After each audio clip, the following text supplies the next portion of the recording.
ઈપીસીજી scheme, export promotion capital goods scheme. જો કોઈ પણ વ્યક્તિ મશીનરી અથવા તો કેપિટલ ગુડ બહારના દેશમાંથી ઇમ્પોર્ટ કરે છે તો તેના ઉપર જીએસટી અને કસ્ટમ ડ્યુટી લાગુ પડતો હોય છે. જો વ્યક્તિ એ મશીનરી અને કેપિટલ ગુડ્સ ઈપીસીજી સ્કીમમાં લાવશે તો એના ઉપર ઝીરો ટેક્સ રહેશે અથવા તો ઝીરો ડ્યુટી ભરવાની રહેશે. એના બદલે સર્ટેન અમાઉન્ટનું એક્સપોર્ટ કરવાનું રહેશે.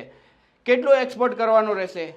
જેટલી ડ્યુટી સેવ કરી એના 6 ગણો એક્સપોર્ટ કરવાનું રહેશે જો 6 વર્ષમાં એક્સપોર્ટ કરી નાખવાનું હોય તો, અને જો 4 વર્ષમાં એક્સપોર્ટ કરી નાખવાનું હોય તો 4.5 એટલે કે 4.5 ગણું એક્સપોર્ટ કરવાનું રહેશે.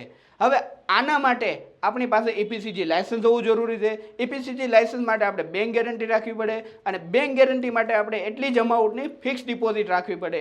કેટલી અમાઉન્ટની ફિક્સ ડિપોઝિટ? જેટલી આપણે ડ્યુટી સેવ કરી એના 15% ફિક્સ ડિપોઝિટ રાખવી પડશે. જો તમે પણ આ સ્કીમમાં લાભ લેવા માંગતા હો અને મશીનરી ઉપર જીએસટી અને કસ્ટમ ડ્યુટી બચાવવા માંગતા હો તો આજે જ કોન્ટેક્ટ કરો 8128261512.